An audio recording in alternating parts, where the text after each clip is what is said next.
heart just to soften you.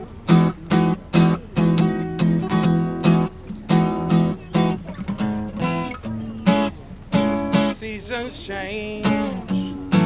I've grown tired trying to change for you. I've been waiting on you.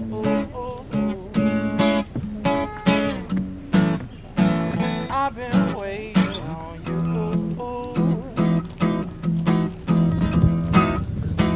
I've been waiting on you. Oh, I've been waiting on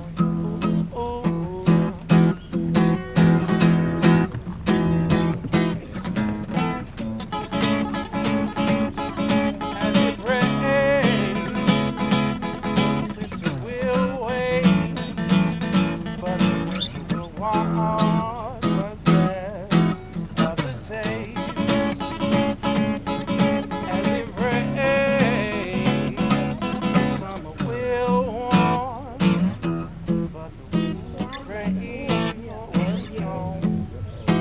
Rain was gone.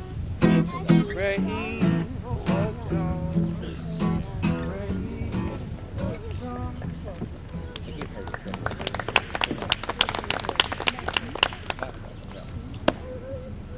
Let fame, let all hunt after in their lives, live registered upon our brazen tombs, and make us heirs of all eternity.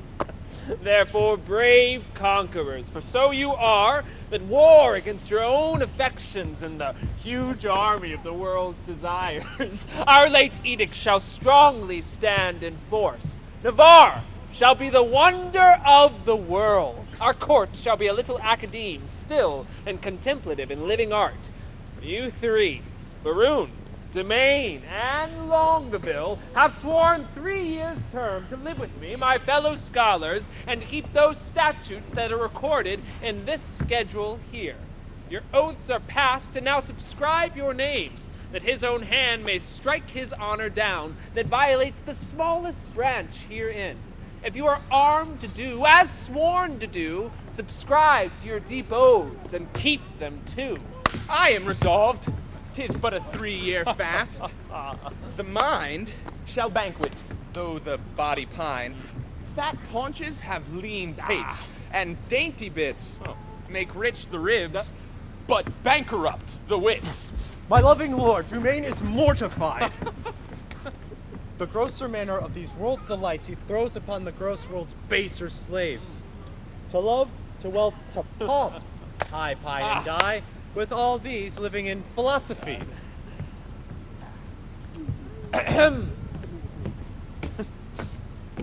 I can but say, their protestation over. So much, dear liege, I have already sworn. That is, to live and study here 3 years. But there are other strict observances, as not to see a woman in that term, which I hope well is not enrolled there. And then, and 1 day in a week to touch no food, and but 1 meal on every day beside. The which I hope is not enrolled there. And then to sleep but 3 hours in the night, and not be seen to wink of all the day, when I was wont to think no harm all night, and make a dark night do of half the day, Which I hope well is not enrolled there. Oh, these are barren tasks, too hard to keep. Not to see ladies, study fast, not sleep. Your oath is passed to pass away from these. Let me say no, my liege, and if you please, I only swore to study with your grace, and stay here in your court for 3 years' space. You swore to that, Baroon, and to the rest. By yea and nay, sir, that I swore in jest. What is the end of study? Let me know. Why, that to know which else we should not know. Things hidden barred, you mean from common sense. Aye, that is study's godlike recompense. Come on then, I will swear to study so, to know the thing I am forbidden to know. As thus, to study where I well may dine, when I to feast expressly am forbid. Or study where to meet some mistress fine, when mistresses from common sense are hid. Or, having sworn too hard at keeping oath, study to break it and not break my troth. If study's gain be thus, and this be so, Study knows that which yet it doth not know. Swear me to this, and I will ne'er say no. Oh, these be the stops that hinder study quite and train our intellects to vain delight. Why, all delights are vain, and that most vain which with pain purchased doth inherit pain. As painfully to pore upon a book to seek the light of truth, while truth the while doth falsely blind the eyesight of his look. Light, seeking light, doth light of light beguile. So ere you find where light in darkness lies, your light grows dark by losing of your eyes. Study me how to please the eye indeed, by fixing it upon a fairer eye, who dazzling so that I shall be his heat and give him light that it was blinded by. Study is like the heaven's glorious sun, that will not be deep searched with saucy looks. Small have continual plotters ever once a base authority from others' books. How well he's read to reason against reading. Proceeded well to stop all good proceeding. He weeds the corn, and still let's grow the weeding. Maroon is like an envious sneaping frost that bites the firstborn infants of the spring. Well, say I am. Why should proud summer boast before the birds have any cause to sing? At Christmas I no more desire a rose than wish it snow in May's newfangled shows, but like of each thing that in season grows. Well, sit you out. Go home, Baroon. Adieu. No, my good lord, I have sworn to stay with you. Oh. And though I have for barbarism spoke more than for that angel knowledge, you can say to confidence, I'll keep what I have sworn and bide the penance of each 3 years' day. Give me the paper, let me read the same, and to the strictest decrees I'll write my name. How well this yielding rescues thee from shame. Item, if any, that no woman shall come within a mile of my court. Hath this been proclaimed? 4 days ago. Let's see the penalty.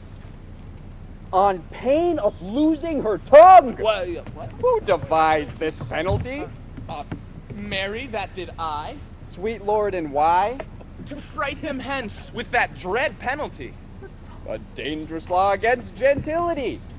Item, if any man be seen to talk with a woman within the term of 3 years, he shall endure such public shame as the rest of the court shall possibly devise. This article, my liege, yourself must break. For well you know, here comes an embassy, the French king's daughter, with yourself to speak. Oh! A maid of grace and complete majesty, about surrender up of Aquitaine to her decrepit, sick, and bedrid father. Therefore this article is made in vain, or vainly comes the admired princess hither. What say you, lords? Why, this was quite forgot. So study evermore is overshot. Well, it doth study to have what it would, it doth forget to do the thing it should. And when it hath the thing it hunteth most, 'tis one as towns with fire, so one so lost. We must have force dispense with this decree. She must lie here on mere necessity. Necessity will make us all forsworn 3,000 times within this 3-year space. For every man with his affects is born, not by might, mastered, but by special grace. If I break faith, this word shall break for me. I am forsworn on mere necessity. So to the laws at large I write my name, and he that breaks them in the least degree stands in attainder of eternal shame. Suggestions are to others as to me, but I believe although I seem so loath, I am the last that will last keep his oath. But is there no quick recreation granted? Aye, that there is. Our court, you know, is haunted with a refined traveler of Spain. A man in all the world's new fashion planted, that hath a mint of phrases in his brain. One who the music of his own vain tongue doth ravish like an enchanting harmony. A man of compliments, whom right and wrong have chose as umpire of their mutiny. This child of fancy, that our motto hight, for interim to our studies shall relate in high-born words the worth of many a knight from tawny Spain, lost in the world's debate. How you delight, my lords, I know not I, but I protest I love to hear him lie, and I will use him for my minstrelsy. Our motto is the most illustrious white, a man of fire. New word! Fashion's own knight, Costard the swain, and he shall be our sport. And so to study, 3 years is but short. Which is the Duke's own person? This fellow, what would... Oh, I myself reprehend him, for I am his grace in Starborough. But I would see his own person in flesh and blood. This is he. Senor Armadillo, commend you. There's villainy abroad. This letter will tell you more. Sir, the contempts thereof are as touching me. A letter from the magnificent Armato. How low soever the matter, I hope in God for high words. A high hope for a low heaven. God, grant us patience To hear or forbear hearing. to hear meekly, sir, and to laugh moderately, or to forbear both. Well, sir, be it as the style should give us cause to climb in the marinus. The matter is to me, sir, as concerning Jaquinetta. The manner of it is, I was taken with the manner. In what manner? In manner and form following, sir, all those three. I was seen with her in the manor house, sitting with her upon the form, and taken following her into the park, which put together is in manner and form following. Now, sir, for the manner, it is the manner of a man to speak to a woman, for the form in some form. For the following, sir. As it shall follow in my correction, and God defend the right. Will you hear this letter with attention? As we would hear an oracle. Great deputy, the Welkins vicegerent and sole dominator of Navarre. My soul's earth god and body's fostering patron. Not a word of costard yet. So it is. It may be so, but if he say it is so, he is telling true but so. Peace. Be to me and every man that dares not fight. No words. Of other men's secrets, I beseech you. So it is. Besieged with sable-colored melancholy, I did commend the black oppressing humor to the most wholesome physic of thy health-giving air. And, as I am a gentleman, betook myself to walk, the time when, about the 6th hour, when beasts most graze, burst, best peck, and men sit down to that nourishment which is called supper. So much for the time when, now for the ground which I mean I walked upon, it is eclipsed, thy park. Then for the place where I did encounter that obscene and most preposterous event that draweth from my snow-white pen the ebon-colored ink, which here thou viewest, beholdest, surveyest, or seest, but to the place where it standeth north-northeast, and by east from the west corner of thy curious knotted garden. There did I see that low-spirited swain, that base minnow of thy mirth, Me? that unlettered, small knowing soul, Me? that shallow vessel, Still me? which, as I remember, hight Costard, Oh, me. sorted and consorted contrary to thy established proclaimed edict and continent canon, which but with this I passion to say, wherewith With a wench! with a child of our grandmother Eve, a female, or, for thy more sweet understanding, a woman. Him I, as my ever-esteemed duty pricks me on, have sent to thee to receive the meed of punishment by thy sweet graces, Officer Anthony Dole, a man of good repute, carriage bearing, and estimation. Me and it shall please you. I'm Anthony Dole. For Jaquinetta, so is the weaker vessel called, which I apprehended with the aforesaid swain. I keep her as a vessel of thy law's fury, and shall at the least of thy sweet notice bring her to trial. Thine and all compliments of devoted and heart-burning heat of duty, Don Adriano de Armato. This is not so well as I looked for, but the best that ever I heard. Aye, the best for the worst. But Sira, what say you to this? Sir, I do confess the wench. Did you hear the proclamation? I do confess much of the hearing of it, but little of the marking of it. It was proclaimed a year's imprisonment to be taken with a wench. I was taken with none, sir. I was taken with a damosel. Oh, well, it was proclaimed damosel. This were no damosel neither, sir. She was a virgin. Oh, well, it is so varied, for it was proclaimed virgin. If it were, then I deny her virginity. I was taken with a maid. This maid will not serve your turn, sir. This maid will serve my turn, sir. Sir, I shall pronounce your sentence. You shall fast a week with bran and water. I had rather pray a month with mutton and porridge. And Don Armato shall be your keeper.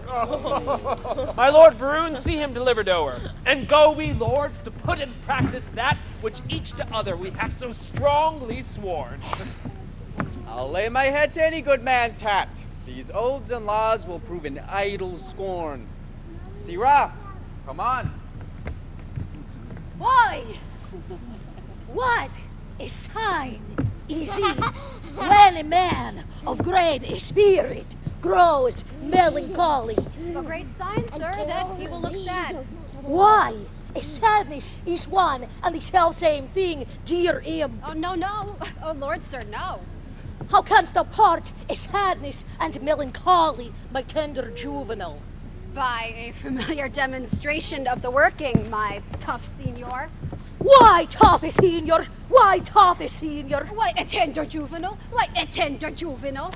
I spoke it, a tender juvenile, as a congruent epithet appertaining to thy young days, which we may nominate tender. And I, tough senior, as an appurtenant title to your old time, which we may name tough. Pretty and apt. I mean you, sir, I pretty and my saying apt, or I apt and my saying pretty? Thou pretty because little, Little pretty because little, wherefore apt. and therefore apt because quick.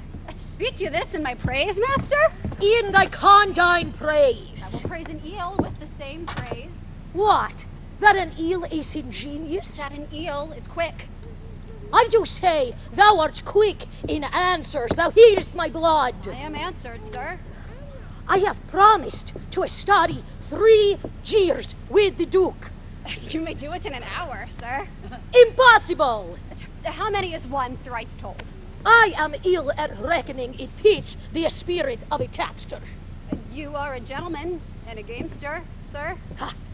I confess both. They are both the varnish of a complete man. Then I am sure you know how much the gross sum of deuce ace amounts to. It doth amount to 1 more than 2. Which the base vulgar call 3. True. Why, sir, is this such a piece of study? Now here's 3 study. Aerial thrice wink, and how easy it is to put years to the word 3, and study 3 years in 2 words. A most fine figure. To prove you a cipher. I will hereupon confess I am in love, and as it is base for a soldier to love, so am I in love with a base wench.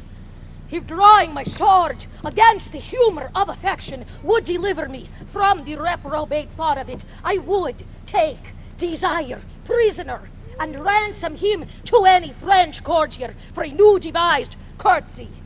I think a scorn to sigh. Methinks I should outswear Cupid. Comfort me, boy. What great men have been in love? Hercules, master. Most a sweet Hercules. More authority, dear boy. Name more. And the sweet, my child, let them be men of good repute and carriage. Samson, master, he was a man of good carriage, great carriage, for he carried the town gates on his back like a porter. And he was in love. Oh, well need a Samson, strong jointed Samson. I do excel thee in my rapier, as much as thou didst me in carrying gates. I am in love too. Who was a Samson's love, my dear moth? A woman, master. Of what complexion? Of all the 4, or the 3, or the 2, or one of the 4. Tell me precisely of what complexion. Of the seawater green, sir. Is that one of the 4 complexions? As I have read, and the best of them too. Green indeed is the color of lovers. But to have a love of that color, methinks a Samson had a small reason for it. He shortly affected her for her wit. Oh, it was so, sir, for she had a green wit. Sweet invocation of a child, most pretty and pathetical. Is there not a ballad, boy, of the king and the beggar? The world was very guilty of such a ballad some 3 ages since, but I think now 'tis not to be found, or if it were, it would neither serve for the writing nor the tune. I will have that subject newly writ o'er, that I may example my digression by some mighty precedent. Boy, I do love that country girl that I espied in the park with the rational hind costard. She deserves well. To be whipped, yet a better love than my master. Sing, boy, my spirit grows heavy in love. And that's great marvel, loving a white wench. I say, sing! Forbear till this company be past. Sir, the Duke's pleasure is that you keep Costin here safe, but you must let him take no delight, nor no penance, but he must fast 3 days a week. As for this demoiselle, I must keep her at the park. She is allowed for the day, woman. Fare you well. I do betray myself with blushing maid. Man. I will visit thee at the lodge. That's hereby. I know where it is situate. Lord, how wise you are. I will tell thee wonders. With what face? I love thee. So I've heard you say. And so, a farewell. Fair weather after you. Come, take Juanetta away. Villain, thou shalt fast for thy offenses, ere thou be pardoned. Well, sir, I hope when I do it, I shall do it on a full stomach. Thou shalt be heavily punished. I'm more bound to you than your fellows, for they are but lightly rewarded. Take away this villain, shut him up. Come, you transgressing slave, away. Oh, let me not be pent up. I will fast being loose. No, sir, that were fast and loose, thou shalt to prison. Well, if ever I do see the merry days of desolation that I have seen, some shall see. What shall some see? Nay, nothing, Master Moth, but what they look upon. It is not for prisoners to be silent in their words, and therefore I shall say nothing. I thank God that I have as little patience as another man, and therefore I can be quiet. I do affect the very ground. Which is base? Where her shoe? Which is baser? Guided by her foot? Which is basest? Doth tread. I shall be forsworn, which is a great argument of falsehood, if I love. And how can that be true love, which is falsely attempted? Love is a familiar. Love is a devil. There is no evil angel but love. Yet, a Samson was so tempted, and he had an excellent strength. Yet was a Solomon so seduced, and he had a very good wit. Cupid's butt shaft is too hard for Hercules' club, and therefore too much odds for a Spaniard's rapier. The pasado he respects not. The duello he regards not. His disgrace is to be called boy, but his glory is to subdue men. Adieu, valor, rust, rapier, be still, drum, for your Meadow is in love, yea, he loveth. Assist me, some extemporal god of rhyme, for I am sure I shall turn sonnet. Devise wit, write pen, for I am for whole volumes in folio. Now, madam, summon up your dearest spirits. Consider who the king your father sends, to whom he sends, and what's his embassy. Yourself, held precious in the world's esteem, to parley with the sole inheritor of all perfections that a man may owe. Matchless Navarre, the plea of no less weight than Aquitaine, a dowry for a queen. Be now as prodigal of all dear graces nature was in making graces dear when she did starve the general world beside and prodigally gave them all to you. Good Lord Boyette, my beauty, though but mean, needs not the painted flourish of your praise.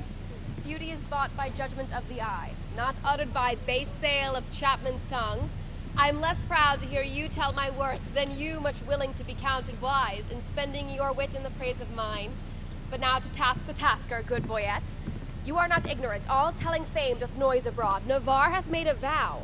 Till painful study shall outwear 3 years, no woman may approach his silent court. Therefore, to esteem it a needful course, before we enter his forbidden gates, to know his pleasure, and in that behalf, bold of your worthiness, we single you as our best moving fair solicitor. Tell him the daughter of the King of France, on serious business, craving quick dispatch, importunes personal conference with his grace. Haste signifies so much while we attend, like humble visaged suitors his high will. Proud of employment, willingly I go. All pride is willing pride, and yours is so. Who are the votaries, my loving lords, that are vow fellows with this virtuous duke? Longaville is one. Know you the man? I knew him, madam, at a marriage feast between Lord Perigord and the beauteous heir of Jacques Falconbridge solemnized.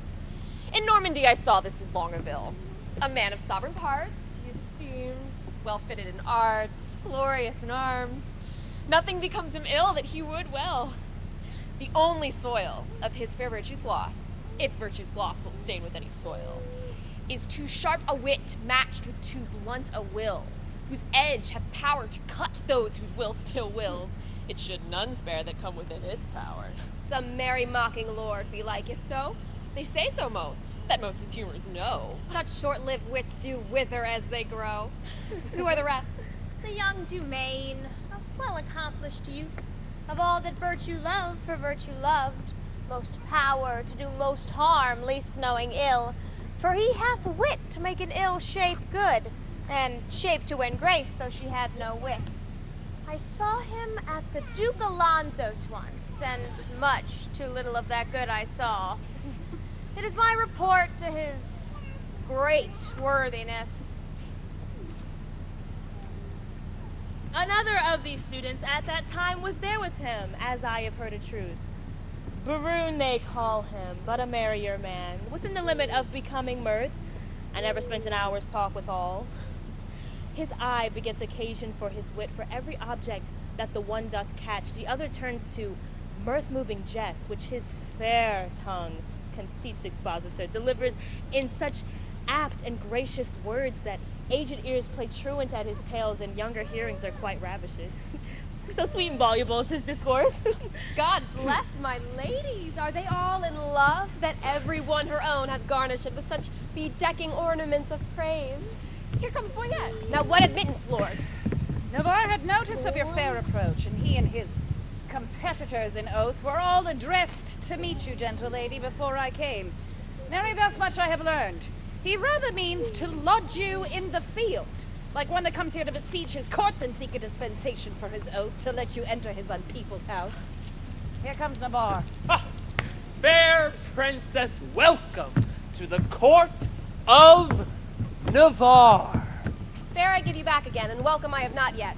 The roof of this court is too high to be yours, and welcome to the wide fields, too base to be mine. You shall be welcome, madam, to my court. I will be welcome then. Conduct me thither. Why, hear me, dear lady. I have sworn an oath. Our lady help my lord, he'll be forsworn. Not for the world, fair madam, by my will. Why, will shall break it. Will and nothing else. Your ladyship is ignorant what it is. Were my lord so, his ignorance were wise, where now his knowledge must prove ignorance. I hear your grace hath sworn out housekeeping. 'Tis deadly sin to keep that oath, my lord, and sin to break it. But pardon me, I am too sudden bold. To teach a teacher ill beseemeth me. Vouchsafe to read the purpose of my coming, and suddenly resolve me in my suit. Madam, I will, if suddenly I may. You will the sooner I were away, for you'll prove perjured if you make me stay.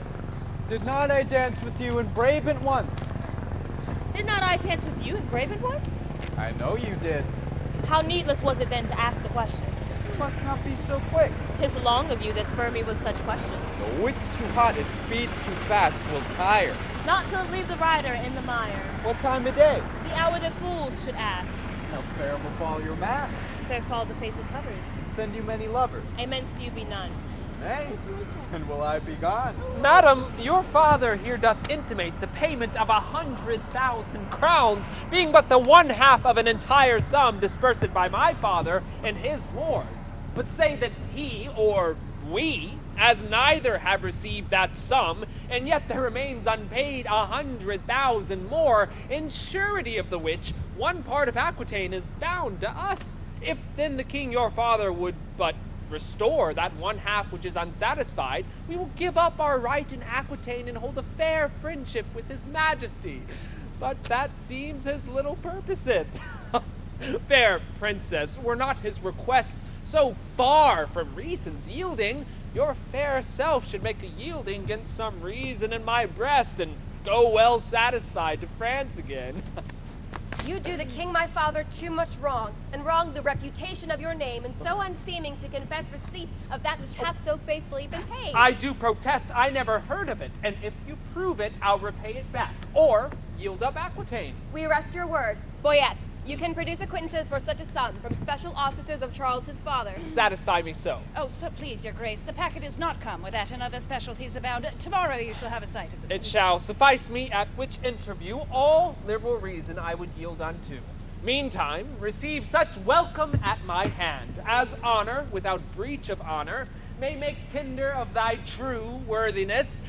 You may not come, fair princess, in my gates, but here without you shall be so received, as you shall deem yourself lodged in my heart, though so denied farther harbor in my house. Your own good thoughts excuse me, and farewell. Tomorrow we shall visit you again. Sweet health and fair desires consort your grace. Thy own wish I thee in every place. Lady, I will commend you to my own heart. Pray you do my commendations. I would be glad to see it. I would you heard a groan. Is the soul sick? Sick at the heart. Alack, let it blood. Would that do it good? My physic says I. Will you pricked with your eye? No point with my knife. Now God save thy life. And yours from long living. I cannot stay. Thanksgiving. Sir, I pray you a word.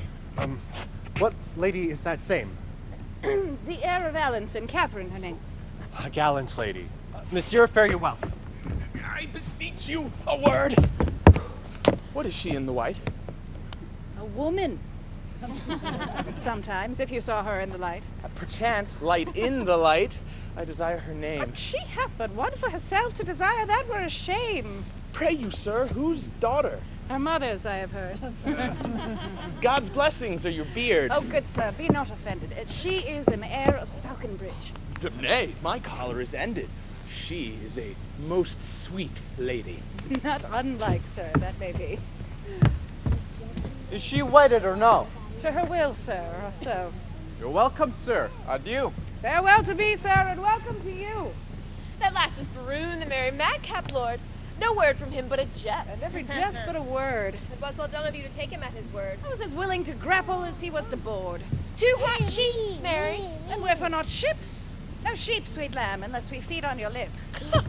You sheep and I pasture, shall that end the jest? So you grant pasture for me. Not so, gentle beast. My lips are no common, though several they be. Belonging to whom? To my fortunes and me. Good wits will be jangling, but gentles agree. This civil war of wits were much better used on Navarre and his bookmen, for here 'tis abused. If my observation, which very seldom lies, by the hot still rhetoric disclosed with eyes, deceive me not now, Navarre is infected. With what? By that which we lovers entitle affected. Your reason? Why, all his behaviors do make their attire to the court of his eye, peeping, thorough desire. All senses to that sense did make their repair to feel, only looking on fairest of fair. Methought all his senses were locked in his eyes, jewels and crystal for some prince to buy, who, tendering their own worth from whence they were glassed, did point out to buy them along as you passed. His face's own margented coat, such amazes, that all eyes saw his eyes enchanted with gazes. I'll give you Aquitaine and all that is his, and you give him, for my sake, but one loving kiss. Ooh, Come, to our pavilion. Boyette is disposed. But to speak that in words which his eye hath disclosed, I only have made a mouth of his eye by adding a tongue, which I know will not lie. Thou art an old love-monger indeed, and speakest skillfully. He is Cupid's grandfather, and learns news of him. Then was Venus like her mother? For her father is but grim. Do you hear, my mad wenches? No. What then do you see? Aye, our way to be gone. You are too hard for me. Warble, child, meek, passionate, my sense of hearing. Give me a run for my money. There is nobody, no one to outrun me. So give me a run for my money. Sipping bubbly, feeling lovely, living lovely. Just love me. Just love me, love me. Sweet Anne, go, tenderness of years, give enlargement to the swain. Bring him festinately hither. I must employ him in a letter to my love. Will you win your love with the French brawl, master? What meanest thou brawling in French? No, a complete master, but to jig off a tune at the tongue's end, a canary to it with the feet, humor it with turning up your eye, a sigh a note and sing a note sometime through the throat. If you swallowed love with singing love sometime through, the nose as if you snuffed up love by smelling love with your hat, penthouse-like, or the shop of your eyes, and your arms crossed on your thin belly doublet like a rabbit on a spit, and keep not too long in one tune, but a snip and away. These are compliments, these are humors. These betray nice wenches that would be betrayed without these, and make them men of note.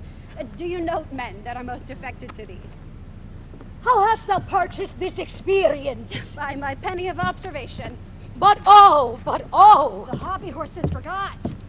Callest thou my love hobby horse? No, master. The hobby horse is but a colt, and your love perhaps a hackney. But have you forgot your love? Almost I had. That negligent student, learn her by heart. By heart and in heart, boy. And out of heart. All those three I will prove. What wilt thou prove? A man, if I live, and this. By, in, and without. Up on the instant. By heart, you love her, because your heart cannot come by her. In heart, you love her, because your heart is in love with her. And out of heart, you love her, being out of heart that you cannot enjoy her. I am all these three. And 3 times as much more, and yet nothing at all. Fetch hither the swain. He must carry me a letter. A message well sympathized. A horse to be ambassador for an ass. What meanest thou? Marry, sir, you must put the ass upon the horse, for he is very slow-gaited. But I go. The way is but short away. As swift as lead, sir. Thy meaning, pretty ingenious, is not lead, a metal, heavy, dull, and slow. Minnie-may, honest master. Or rather, master, no. I say lead is slow. You are too swift, sir, to say so. Is that lead slow, which is fired from a gun? Sweet smoke of rhetoric! He reputes me a cannon, and the bullet, that's he. Ha! I shoot thee at the swain. Not dead, and I flee. A most acute juvenile, voluble and free of grace. By thy favor, sweet welkin, I must sigh in thy face. Most rude melancholy, valor gives thee place. My herald is returned. Sirrah, ho starve, I will enfranchise thee. Ooh, marry me to one, Francis. By my sweet soul, I mean setting thee at liberty and freedoming thy person. Thou wert immured, restrained, captivated, bound. True, true, and now will you be my purgation and let me loose? I give thee thy liberty, set thee from durance, and in lieu thereof impose on thee nothing but this. Bear this as significant to the country maid, Jacanetta. There is remuneration for the best ward of mine honors. is rewarding my dependents. Moth, follow! Like the sequel, I, Senior Custard, adieu. Now will I look to this remuneration. Remuneration? Oh, that's the Latin word for 3 farthings. 3 farthings remuneration. What's the price of this inkle?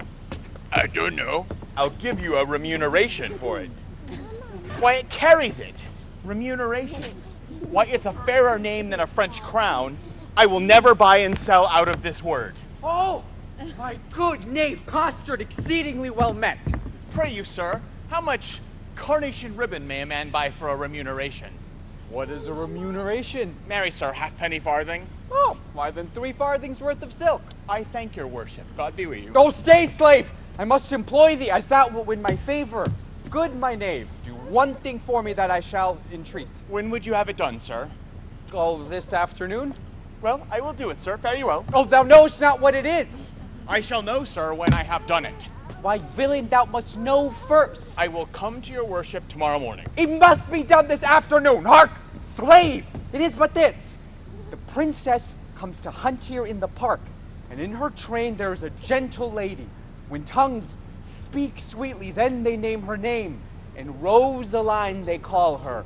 Ask for her, and to her fair hand see thou do commend this sealed up counsel. There's thy guerdon. Go. Garden, most sweet garden. Better than remuneration. 11 pence farthing better. Oh, most sweet garden. I will do it, sir, in print. Garden, remuneration. Oh, and I forsooth in love. Aye, that have been love's whip, a very beadle to a humorous sigh, a critic, nay, a night watch constable, a domineering pedant o'er the boy, than whom no mortal so magnificent, this wimpled, whining, purblind, wayward boy, this senior, junior, giant, dwarf, Don Cupid, regent of love rhymes, lord of folded arms, anointed sovereign of sighs and groans, liege of all loiterers and malcontents, dread prince of plackets and king of cod pieces, sole emperor and great general of trotting parators. Oh, my little heart! And I, to be a corporal of his field and to wear his colors like a tumbler's hoop! What? I love, I sue, I seek a wife! A woman that is like a German clock, still repairing, ever out of frame, and never going aright. Being a watch, but being watched, that it may still go right. Nay, to be perjured, which is worst of all, and among 3, to love the worst of all, with 2 pitch balls stuck in her face for eyes. Aye, and by heaven, one that will do the deed, though Argus were her eunuch and her guard.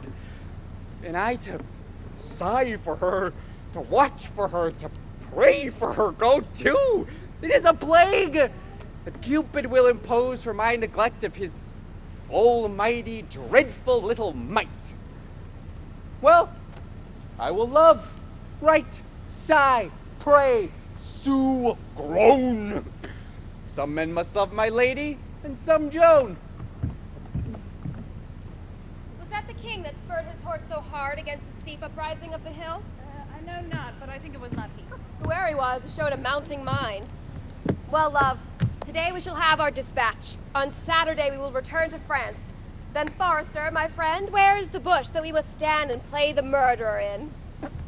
Hereby upon the edge of yonder coppice, a stand where you may make the fairest shoot. I thank my beauty, I am fair that shoot, and thereupon thou speakest the fairest shoot. Oh, pardon me, madam, for I meant not so. What? First praise me, then again say no? Oh, short-lived pride, not fair, alack for woe. Nothing but fair is... yes, madam, fair. Nay, never paint me now. Where fair is not, praise cannot mend the brow. Here, good my glass, take this for telling true. Fair payment for foul words is more than due. Nothing but fair is that which you inherit. See, my beauty will be saved by merit. But come, the bow. Now mercy goes to kill. and shooting well is then accounted ill. Thus will I save my credit in the shoot, not wounding. Pity would not let me do it. If wounding, then it was to show my skill that more for praise than purpose meant to kill. And out of question so it is sometimes. Glory grows guilty of detested crimes. When for fame's sake, for praise and outward part, we bend to that, the working of the heart. As I for praise alone now seek to spill the poor dear's blood, that my heart means no ill. Here comes a member of the Commonwealth. God dig you den all, pray you, which is the head lady? Thou shalt know her, fellow, by the rest that have no heads. Which is the greatest lady, the highest? The thickest and the tallest. The thickest and the tallest. It is so, truth is truth. And your waist, mistress, were as slender as my wit. One of these maids' girdles for your waist should be fit. Are you not the chief woman? You are the thickest here. What's your will, sir? What's your will? I have a letter from Monsieur Baroon to one lady Rosaline. Oh, thy letter. He's a good friend of mine. Stand aside, good bearer. Boyette, you can carve, break up this capon. I am bound to serve. This letter is mistook. It importeth none here. It is writ to Jaquinetta. We will read it, I swear. Break the neck of the wax and everyone give ear. By heaven, that thou art fair is most infallible. True that thou art beauteous, truth itself that thou art lovely. More fairer than fair, beautiful than beauteous, truer than truth itself. Have commiseration on thy heroical vassal. The magnanimous and most illustrate King Cophetua set eye upon the pernicious and indubitable beggars in elephant, and he it was that might rightly say, Veni, vidi, vici, which to an open eyes in the vulgar, O base and obscure vulgar, videlicet. He came, see, and overcame. He came 1, see 2, overcame 3. Who came? The king. Why did he come? To see. Why did he see? To overcome. To whom came he? To the beggar. What saw he? The beggar. Who overcame he? The beggar. The conclusion is victory. On whose side the kings, the captive is enriched. On whose side the beggars. The catastrophe is a nuptial. On whose side the kings? No, on both in one, or one in both. I am the king, for so stands the comparison. Thou the beggar, for so witnesseth thy lowliness. Shall I command thy love? I may. Shall I enforce thy love? I could. Shall I entreat thy love? I will. What shalt thou exchange for rags, robes, for tittles, titles, for thyself? Me. Thus expecting thy reply, I profane my lips on thy foot, my eyes on thy picture, and my heart on thy every part. Thine is the dearest design of industry, Don Adriano de Armado. Thus dost thou hear the Nemean lion roar against thee, thou lamb that standest as his prey. What plume of feathers is he that indited this letter? What vein, what weathercock did you ever hear better? I am much deceived, but I remember the style. Else your memory is bad, going o'er it erewhile. This Adriano is a Spaniard who keeps here in court. A phantasm, a monaco, and one that makes sport to the king in his book base. Thou fellow, a word. Who gave thee this letter? I told you, my lord. To whom shouldst thou give it? From my lord to my lady. From which lord to which lady? From my lord Baroon, a good master of mine, to a lady of France that he called Rosaline. Thou hast mistaken his letter. Come, let's away.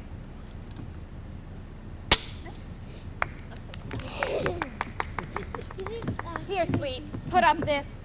'Twill be thine another day. Who is the shooter? Who is the shooter? Shall I teach you to know? I, my continent of beauty. Why, she that bears the bow, finally put on. My lady goes to kill horns, but if thou, Mary, hang me by the neck if horns that year miscarry, finally put on. Well, then I am the shooter. And who is your dear? If we judge by the horns, yourself come not near, finally put off indeed. You wrangle with her, Boyette, and she strikes at the brow. But she herself is hit lower. Have I hit her now? Thou canst not hit it, hit it, hit it, my good man. Thou canst not hit it. I cannot. And I cannot, another can. By my troth most pleasant, how both did fit it. A mark marvelously well shot, for they both did hit it. A mark, oh, mark but that mark. A mark, says my lady. Let the mark have a prick in it, to meet at, if it may be. Why to the bow hand, if faith your hand gives out? Indeed, I must shoot nearer, or he'll ne'er hit the clout. And if my hand be out, then belike your hand is in. Then will she get the upshot by cleaving the pin. Come, you talk greasily. Your lips grow foul. She's too hard for you at pricks, sir. Challenge her to bowl. I fear too much rubbing. Good night, my good owl. Oh, my soul, a swain, a most simple clown. Lord, Lord, how the ladies and I have put him down. Oh, my troth, most sweet jests, most inconey vulgar wit, when it comes so smoothly off, so obscenely as it were, and so fit. Our math Thor hath to one hand, oh, a most dainty man, to see him walk before a lady and to bear her fan, to see him kiss his hand, and how sweetly I will swear. And his page at other side, that handful of wit, ah heavens, 'tis most pathetical knit. Sola, sola! Very reverent sport, truly, and done in the testimony of a good conscience. The deer was, as you know, sanguis, in blood, ripe as a palm water, who now hangeth like a jewel in the ear of Silo, the sky, the welkin, the heaven, and anon falleth like a crab in the face of Terra, the soil, the land, the earth. Truly, Master Holofernes, the epithets are sweetly varied, like a scholar in the least. But, sir, I assure ye 'twas a buck of the first head. Sir Nathaniel Hound Credo. 'Twas not a how credo, 'twas a pricket. Most barbarous intimation. Yet a kind of insinuation, as it were, in via, in way, of explication faciery, as it were replication, or rather ostentary, to show, as it were, his inclination after his undressed, unpolished, uneducated, unpruned, untrained, or rather unlettered, or ratherest unconfirmed fashion. To insert again my hound credo for a deer. I say the deer was not a how credo, 'twas a pricket. Twice sod simplicity, best coctus, oh thou monster ignorance, how deformist dost thou look. Sir, he hath never fed of the dainties that are bred in a book. He hath not eat paper, as it were. He hath not drunk ink. His intellect is not replenished. He is only an animal, only sensible in the duller parts. And such barren plants are set before us that we thankful should be, which we taste and feeling are for our parts, which do fructify in us more than he. For it would ill become me to be vain, indiscreet, or a fool. So, were there a patch set on learning, to see him in a school. But omne bene, say I, being of an old father's mind, many can brook the weather that love, not the wine. Hey, you two are bookmen. Can you tell by your wit what was a month old at Cain's birth that's not but 5 weeks old as yet? Dictissima, good Meadow. Dictissima, good Meadow. What is dictima? A title to Phoebe, to Luna, to the moon. The moon was a month old when Adam was no more, and wrought not 5 weeks when he came to 50. The illusion holds in the exchange. 'Tis true indeed. The collusion holds in the exchange. God comfort thy capacity. I say the allusion holds in the exchange. And I say the pollution holds in the exchange. For the moon was never but a month old. And I say, beside that, 'twas a pricket that the princess killed. Son Nathaniel, will you hear epitaph on the death of the deer. And to humor the ignorant, called the deer, the princess killed a pricket. Purge ye, good Master Holofernes, purge ye. So it shall please you to abrogate scurrility. I will something affect the letter, for it argues facility. The prayerful princess pierced and pricked a pretty pleasing pricket. Some say a sore, but not a sore, till now made sore with shooting. The dogs did yell, put L to sore, then sorrel jumps from thicket. Or pricket sore, or else sorrel, the people fall a-hooting. If sore be sore, then L to sore, makes 50 sores, oh sorrel. Of one sore, I 100 make, by adding but one more Oh, rare talent. If a talent be a claw, look how he claws them with the talent. This is a gift that I have. Simple, simple. But the gift is good in those of whom it is cute, and I am thankful for it. Sir, I praise the Lord for you, and so may my parishioners, for their sons are well tutored by you, and their daughters profit very greatly under you. You are a good member of the Commonwealth. Exactly. If their sons be ingenious, they shall want no instruction. If their daughters be capable, I will put it to them. But Vesipus qui loquitur, a soul feminine, saluteth us. God give you good morrow, Master Person. Master Person? Quasi-person? And if one should be pursed, which is the one? Merry Master Schoolmaster, he that is likest to a hogshead. Pursing a hogshead, a good luster of conceit in a turf of earth. Fire enough for a flint, pearl enough for a swine. 'Tis pretty, 'tis well. I pray you, Master Parson, be so good as read me this letter. It was written me by Don Armato and given to me by Custard. I beseech you, read it. Facili precor gelida, quando picas omnia subumbra rumina. Ah, good old Manchu. I may speak of thee as the traveller doth Venice, et venture, che non t'avete, che non t'avete. Oh, Mantuan, old Mantuan, who understandeth thee not? Utre sola nihil. Under pardon, sir, what are the contents? Or rather, as Horace says in his, what my soul verses. Aye, sir, and very well learned. Let me hear a stanza, a verse. Legi Domini. If love make me forsworn, how shall I swear to love? Ah, never faith could hold, if not to beauty vowed. Though to myself forsworn, to thee all faithful prove. Those thoughts to me were oaks, to thee like oysers bowed. Study his bias leaves, and make his book thine eye, where all those pleasures live that art would comprehend. If knowledge be the mark, to know thee shall suffice.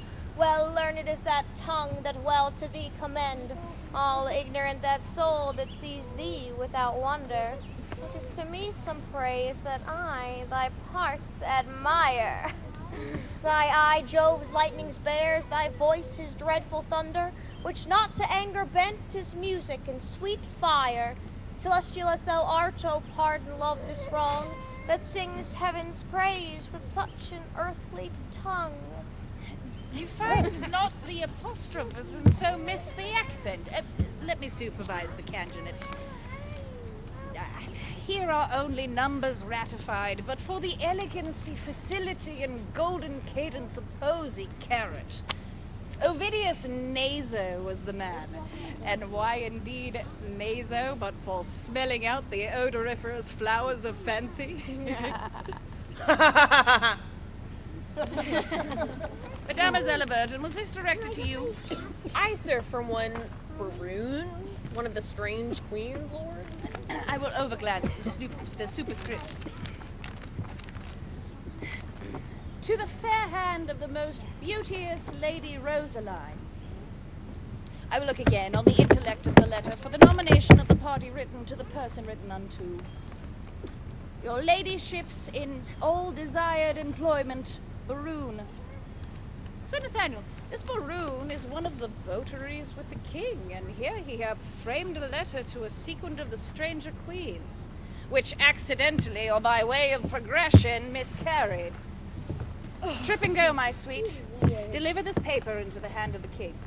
It may concern much. Say not thy compliment. I forgive thy duty. I do. Go with me, Costard. Have with thee, my girl. Sir, you have done this in the fear of God, very religiously. And as a certain father saith... Sir, tell not me of the father. I do fear colorable colors. But to return to the verses, did they please you, Sir Nathaniel? Marvelous well for the pen. I do dine today at the father's of a certain pupil of mine, where if, being repast, it shall please you to gratify the table with a grace, I will, on my privilege I have with the parents of the foresaid child or pupil, undertake your bienvenute, where I will prove those verses to be very unlearned, neither savouring of poetry, wit, nor invention. I beseech your society. Oh, and thank you too. For society, saith the text, is the happiness of life. And so does the text most infallibly concludes it. Sir, I do invite you too. You shall not say me nay. Poca verba. Oh wait, the gentles are at their game and we will to our recreation. My the Lord, this love is as mad as Ajax. It kills sheep. It kills me, I a sheep.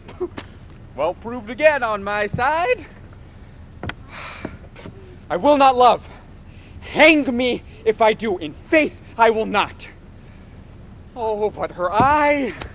By this light, but for her eye, I would not love her. Yes, for her 2 eyes. Well, I do nothing in the world but lie and lie in my throat. By heaven, I do love and hath taught me to rhyme and be melancholy. And here is part of my rhyme, and here my melancholy. Well, she passed one of my sonnets already.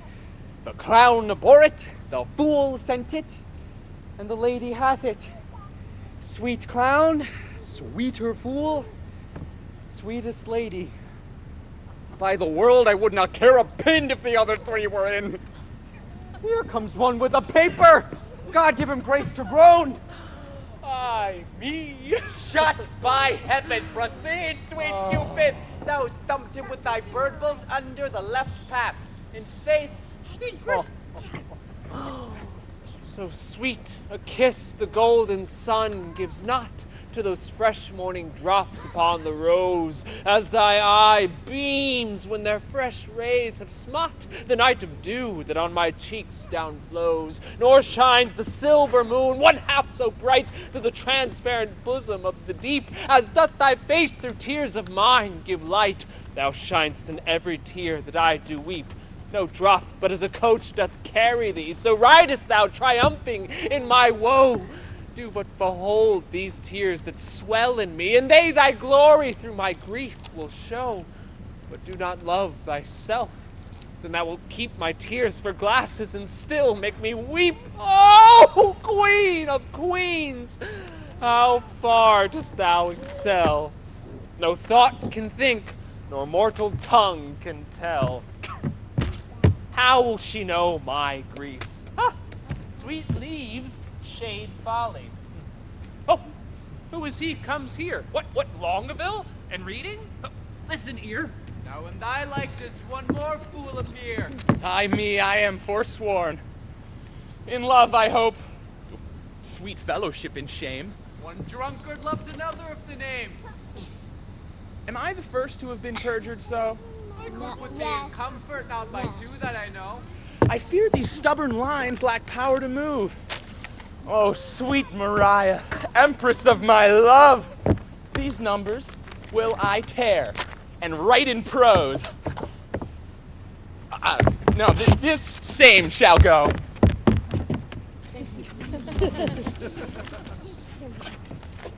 Did not the heavenly rhetoric of thine eye, against whom the world cannot hold argument, persuade my heart to this false perjury?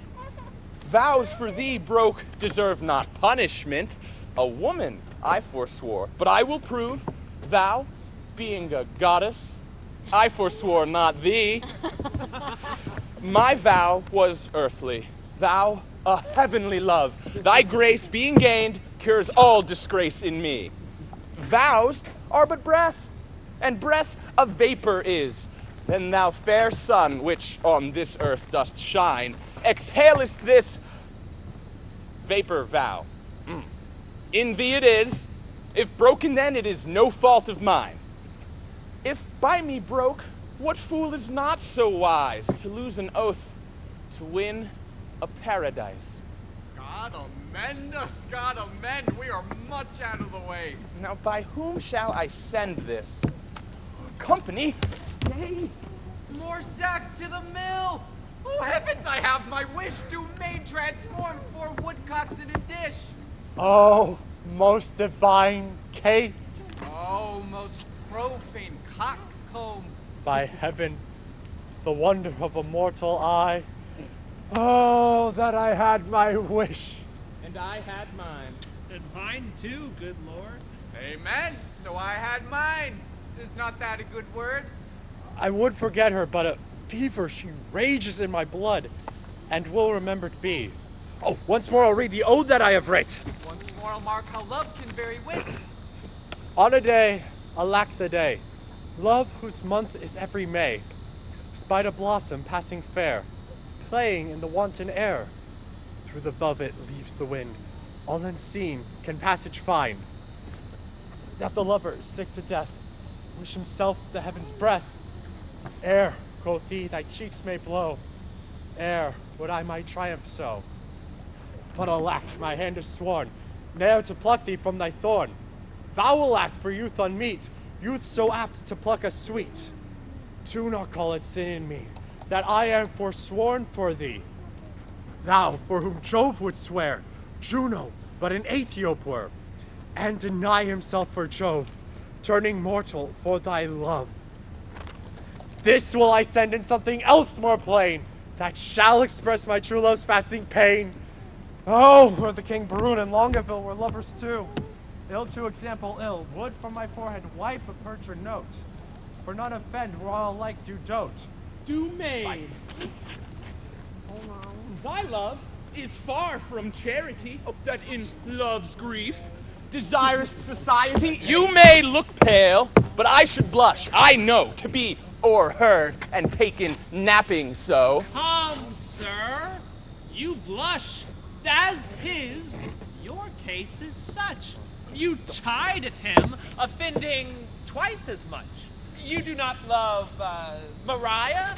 Longaville did never sonnet for her sake compile, nor never lay his wreathed arms athwart his loving bosom to keep down his heart. I have been closely shrouded in this bush, and marked you both, and for you both did blush. I heard your guilty rhymes, observed your fashion, saw sighs reek from you, noted well your passion. Ay me, says one. Oh, love, cries the other. On her hairs were gold, crystal were the other's eyes. You would for paradise break faith and troth, and love for your love would infringe an oath. What will Barun say when that he shall hear faith infringed, which such zeal did swear? How will he scorn? How will he spend his wit? How will he triumph, leap, and laugh at it? For all the wealth that I ever did see, I would not have him know so much by me. Come down now, set thy forth to wit, hypocrisy. Good my liege, I pray thee pardon me. Good heart, what grace hast thou thus to reprove these worms for loving that art most in love? Your eyes do make no coaches in your tears. There's no certain princess that appears. You'll not be perjured, 'tis a hateful thing. Tush! None but minstrels like of sonneting. But are you not ashamed? Nay, are you not, all three of you, to be thus much o'ershot? You found his mote, the king your mote did see, but I a beam do find in each of three. Oh, what a scene of foolery have I seen, of sighs, of groans, of sorrow, and of teen. Oh me, with what strict patience have I sat to see a king transform into a gnat? Hey, where lies thy grief? Oh, tell me, good Dumaine and gentle Longaville, where lies thy pain? And where my lieges? All about the breast, a coddle. Oh, too bitter is thy jest. Are we betrayed thus by thy overview? Not you by me, but I betrayed to you. I that am honest. I that hold it sin to break the vow I am engaged in. I am betrayed by keeping company with men like men of inconstancy. When shall you see me write a thing in rhyme? Or groan for Joan? Or spend a minute's time in pruning me? When shall you hear me praise a hand, a foot, a face, an eye, a gait, a state, a brow, a breast, a waist, a leg, a limb? Soft! Whither away so fast? A true man or a thief gallops so? I post from love. Good lover, let me go. No. God bless the king. What present hast thou there? Some certain treason. What makes treason here? Nay, it makes nothing, sir. If it mar nothing neither, the treason you go piece away together. I beseech your grace, let this letter be read. Our person misdoubts it. It was treason, he said. Baroon, read it over. Where hadst thou it? Of Dunadramadio. How now? What is in you? Why dost thou tear it? A toy, my liege, a toy! Your grace toy? needs not fear it. It did move him to passion, and therefore let's hear it. Well, it is Baroon's writing, and here is his name. You whore son loggerhead! You were born to do me shame! Guilty, my lord, guilty, I confess. What? That you three fools lacked me fool to make up the mess. He, and you, my liege, and I are pick purses in love, and we deserve to die. Oh, dismiss this audience, and I will tell you more. Oh, now the number is even. True, we are 4. Will these turtles be gone? Hence, away. Walk aside the true folk, and let the traitors stay. Sweet lords, sweet lovers! Oh, let us embrace! As true we are, as flesh and blood can be, the sea will ebb and flow, heaven will show his face. Young blood doth not obey an old decree. We cannot cross the cause why we are born. Therefore, of all hands, must we be forsworn. What? Did these rent lines show some love will die? Did they, quoth you, who sees the heavenly Rosaline that is not blinded by her majesty? What zeal, what fury hath inspired thee now? My love, her mistress, is a gracious moon. She, an attending star, scarce seen a light. My eyes are then no eyes, nor I Baroon. Oh, but for my love, day would turn to night. 5 painted rhetoric, oh, she needs it not. A withered hermit, 50 winters worn, might shake off 50 looking in her eye. Beauty doth varnish age as if newborn, and gives the crutch the cradle's infancy. Oh, 'tis the sun that maketh all things shine. By heaven, thy love is black as ebony. Is ebony like her? A word divine. A wife of such would were felicity. Oh, who can give an oath? Where is a book that I may swear beauty doth beauty lack, if that she learn not of her eye to look? No face is fair that is not full so black.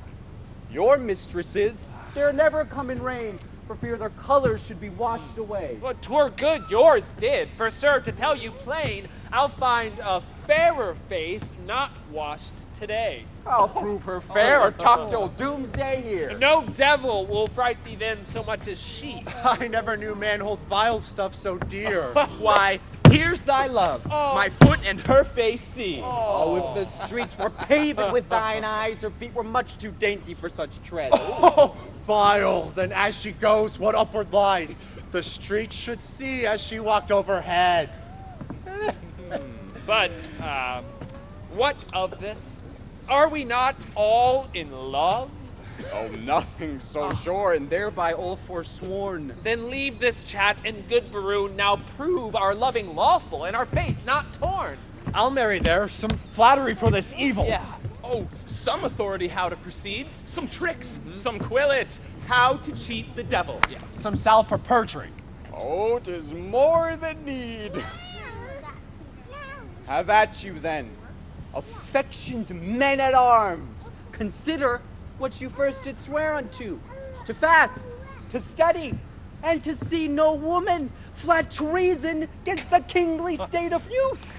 Say, can you fast? Your stomachs are too young, and abstinence engenders maladies. Oh, we have made a vow to study, lords, and in that vow we have forsworn our books.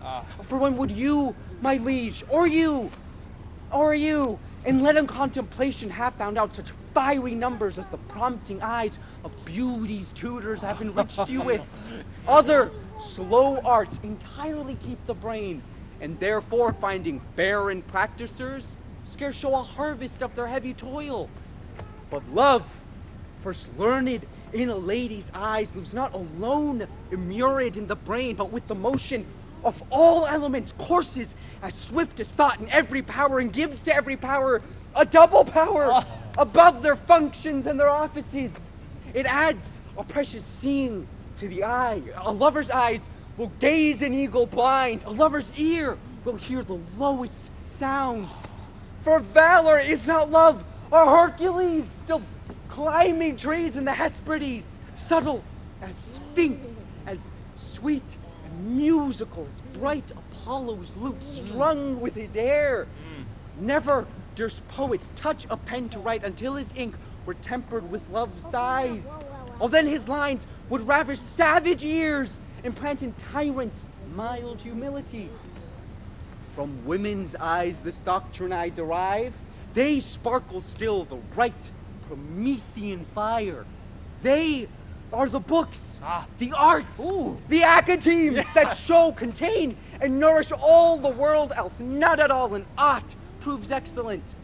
Then fools you were these women to forswear, or keeping what is sworn, you will prove fools. For wisdom's sake, a word that all men love, or for love's sake, a word that loves all men, or for men's sake, the author of these women, or for women's sake, by whom we men are men. Let's once lose our oaths to find ourselves, or else we lose ourselves to keep our oaths. It is religion to be thus forsworn. Saint Cupid, then, and soldiers to the field. Yeah. Advance your standards, and upon them, lords, pell, mell, down with them. But be first advised in conflict that you get the son of them.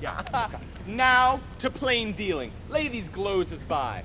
Shall we resolve to woo these girls of France? And win them too. Therefore, let us devise some entertainment for them in their tents. First, from the park, let us conduct them thither. Then homeward every man attach the hand of his fair mistress in the afternoon. We will with some strange pastime solace them, such as the shortness of the time can shape, or revels, dances, masks, and merry hours foreruns their loves, strewing away with flowers. Away, away! No time shall be omitted. That will be us, and may by us be fitted.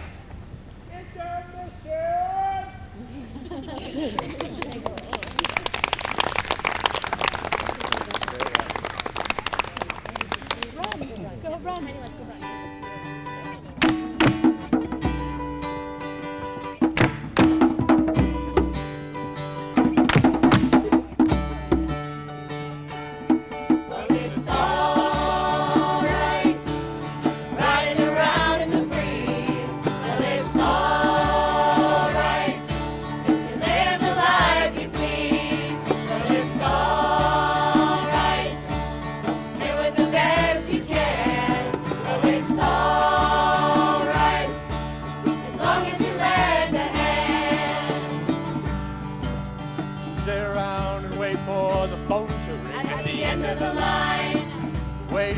Someone to tell you everything. At the end of the line, Sit around and wonder what tomorrow will bring. at the end of the line, Maybe a diamond ring. well, it's all right. Even if they say you're wrong, well, it's all right. Sometimes you gotta be strong. Well, it's all right. As long as you got somewhere to lay, well, it's all right. Every day is just one day.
Beatus quid suffit. I praise God for you, sir. Your reasons at dinner have been smart and sententious. Pleasant without scurrility. Witty without affection. Audacious without impudency. Learned without opinion. And strange without heresy. I did converse this quantum day with a companion of the king's, who is entitled, nominated, or called Don Adriato de Armato. Novi hominum tenquunti. His humor is lofty, his discourse peremptory. His tongue filed, his eye ambitious, his gait majestical, and his general behavior vain, ridiculous, and personical. He is too picked, too spruce, too affected, too odd, as it were, too peregrinate, as I may call it. A most singular and choice epithet. He draweth out the thread of his verbosity finer than the staple of his arguments. I abhor such fanatical phantasms, such insociable and point-device companions, such rackers of orthography, as to speak doubt fine when he should say doubt, det when he should pronounce dept, dept, not det. He clippeth a calf, half. Neighbor vocator neighbor. Nech abbreviated ne. This is abominable, which he would call abominable. It insinuateth me of infamy. The intelligence domini to make frantic lunatic. Laus Deo, bene intelligio. Bon neighbor, bon for bon. Christian, a little scratch, 'twill serve. Vidas nequi venit. Video e godeo. Chira! Quari chira, not sira. Men of peace, well encountered. Most military, sir, salutation. They have been at a great feast of languages and have stolen the scraps. Oh, they have lived long on the alms basket of words. I marvel thy master hath not eaten thee for a word, for thou art not so long by the head as honorific abilitudinatibus. Thou art easier swallowed than a flapdragon. Peace, the peal begins. Monsieur, are you not lettered? Yes. He teaches boys the horn book. What is AB spelled backward with the horn on his head? Ba Paricia with the horn added. Bah, most silly sheep with the horn. You hear his learning. Quis, thou consonant. The last of the 5 vowels if you repeat them, or the 5th if I. I will repeat them. A, E, I. The sheep of the other 2 concludes it. Oh, you. Ha! Now by the salt wave of the Mediterranean, a sweet touch, a quick vanity of wit, a snip-snap, quick and home, it rejoiceth my intellect, true wit. Offered by a child to an old man, which is wit-old. What is the figure? Horns. Thou disputes like an infant. Go whip thy jig. Lend me your horn to make one, and I will whip about your infamy, unum sita, a jig of a cuckold's horn. And I had but 1 penny in the world. Thou shouldst have it to buy gingerbread. Hold. Here's the very remuneration I had of thy master, thou halfpenny purse of wit, thou pigeon egg of discretion. Oh, and the heavens were so pleased that thou wert but my bastard. What a joyful father wouldst thou make me. Go to. Thou hast it at dunghill, at the fingers' ends, as they say. Oh, I smell false Latin, dungle for unguum. Oarsman preambulate, we will be singled from the barbarous. Do you not educate youth at the charge house on the top of the mountain? Or Monze, the hill. At your sweet pleasure for the mountain. I do, sans question. Sir, it is the king's most a sweet pleasure and affection to congratulate the princess at her pavilion in the posteriors of this day, which the rude multitude call the afternoon. The posterior of the day. Most generous, sir, is liable, congruent, and measurable for the afternoon. The word is well called. Shows sweet and apt, I do assure you, sir. I do assure. Sir, the king is a noble gentleman, and my familiar, I do assure ye, very good friend. For what is and word between us, let that pass. But I do beseech thee, remember thy courtesy. I beseech thee, apparel thy head, and among other importunate and most serious designs, and of great import indeed too. But let that pass, for I must tell thee that it will please his grace by the world sometime to lean upon my poor shoulder, and with his royal finger thus dally with my excrement, with my mustachio. But sweetheart, let that pass. By the world, I tell no fable. Some certain special honors it pleases his greatness to impart to Armado, a soldier, a man of travel that hath seen the world. But let that pass. The burial of all is. But, sweethearts, I do implore secrecy, that the king would have me to present the princess, sweet Chuck, with some delightful ostentation, or show, or pageant, or antic, or firework. Now, understanding that the curate and your sweet self are good at such eruptions and breaking out the mirth, as it were, I have acquainted you withal to the end to crave your assistance. Sir, you shall present before her the 9 worthies, Sir Nathaniel, as pertaining some entertainment of time, some show in the posterior of this day, to be rendered by our assistants, the king's command. And this most gallant, learned, and illustrate gentleman, before the princess, I say none so fit as to present the 9 worthies. Where we find men worthy enough to present them. Alexander, yourself. Myself, Judas Maccabeus. And this most gallant gentleman, Hector. This Swade, because of his great limb or joint, shall pass Pompey the Great. The page, Hercules. Pardon, sir, error. He is not quantity enough for that worthy's thumb. He is not so big as the end of his club. Shall I have audience? He shall present Hercules in minority. His enter and exit shall be strangling a snake, and I will have an apology for that purpose. An excellent device. So, if any of the audience hiss, you may cry, "Well done, Hercules, now thou crushest the snake." That is the way to make an offense gracious, though few have the grace to do it.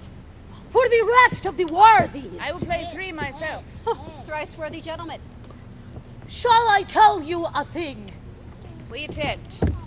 We will have, if this fudge not, an antique. I beseech you, follow. Sweethearts, we shall be rich ere we depart if bearings come thus plentifully in. A lady walled about with diamonds. Look you what I have from the loving king. Madame, came nothing else along with that? Nothing but this. Yes, as much love and rhyme as would be crammed up in a sheet of paper. Writ on both sides the leaf, margent and all, that he was fain to seal on Cupid's name. That was the way to make his godhead wax, for he hath been 5,000 years a boy. Aye, and a shrewd, unhappy gallows, too. You'll never be friends with him. I killed your sister. He made her melancholy, sad, and heavy, and so she died. Had she been light, like you, of such a merry, nimble, stirring spirit, she might have been a grandam ere she died. And so may you, for a light heart lives long. What's your dark meaning, Mouse, of this light word? A light condition in a beauty dark. We need more lights to find your meaning out. You'll mar the light by taking it in snuff. Therefore, I'll darkly end the argument. Look what you do it still in the dark. So do not you, for you are a light wench. Oh, indeed, I weigh not you, and therefore light. Weigh not me. Oh, that you care not for me. Great reason for past care is still past cure. Well bandied both, a set of wits, well played. But Rosaline, you have a favor too. Who sent it, and what is it? I would you knew. And if my face were but as fair as yours, my favors were as great. Be witness this. Nay, I have verses too, I thank Baroon, the number's true, and were the numbering too. I were the fairest goddess on the ground. I am compared to 20,000 fairs. Oh, he hath drawn my picture in this letter. Anything like? Much in the letters, nothing in the praise. Beauty is as ink, a good conclusion. Fairest text be in a copybook. Where? Pencils! How? Let me not die your debtor, my red dominical, my golden letter. Oh, that your face were full of O's. A pox of that jest, I beshrew all shrews. But Catherine, what was sent to you from fair Dumaine? Madam, this glove. Did he not send you twain? Yes, madam. And moreover, some 1,000 verses of a faithful lover. A huge translation of hypocrisy, vilely compiled. This. And these pearls. To me sent Longville. The letter is too long by half a mile. I think no less. Dost thou wish in heart the chain were longer and the letter short? I would these hands might never part. We are wise girls to mock our lovers so.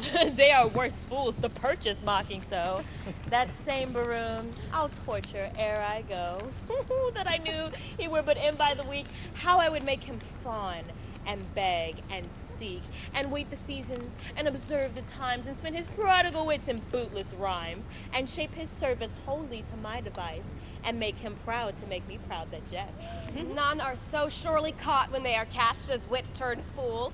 Folly and wisdom hatched hath wisdom's warrant and the health of school and wit's own grace to grace a learned fool. The blood of youth burns not with such excess as gravity's revolt to wanton speed. Folly in fools bears not so strong a note as foolery in the wise when wit doth dote, since power thereof it doth apply to prove by wit worth in simplicity. Here comes Boyette, and mirth in his face. With laughter, where's her grace? Thy news, Boyette. Prepare, madam, prepare. Arm, wenches, arm, and counters mounted are against your peace. Love doth approach disguised, armed in arguments, you'll be surprised. Muster your wits, stand in your own defense, or hide your heads like cowards and flea heads. Saint Dennis and Saint Cupid, what are they that charge their breath against us? Say, scout, say. Under the cool shade of a sycamore, I thought to close mine eyes some half an hour, when lo to interrupt my purpose rest. Toward that shade I might behold address the king and his companions. Warily I stole into a neighbor thicket by, and overheard what you shall overhear, that by and by disguised they will be here. But what, come they to visit us? They do, and are apparelled thus like Muscovites or Russians, as I guess.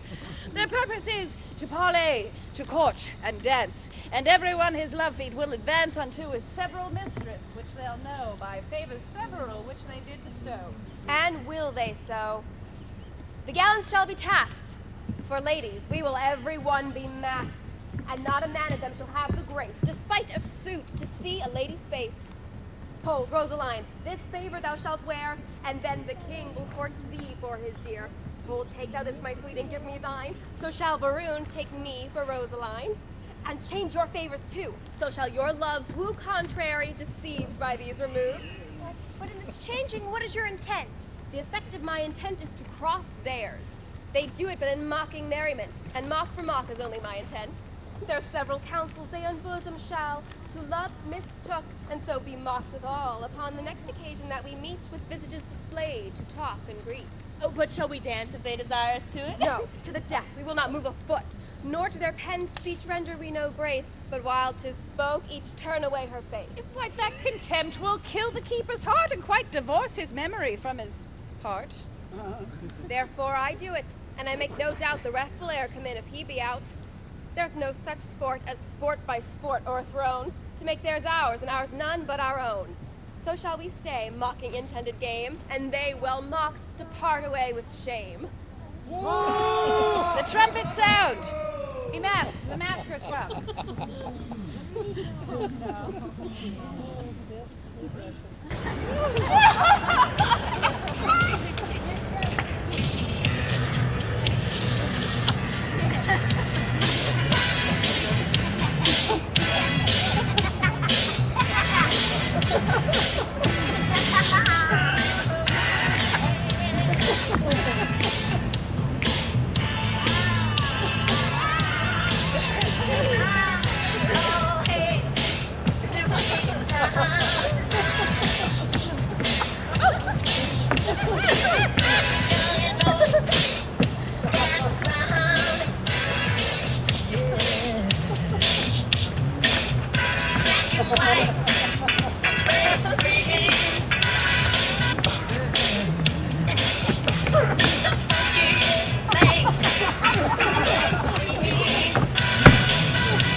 earth. Beauty is no richer than rich taffeta.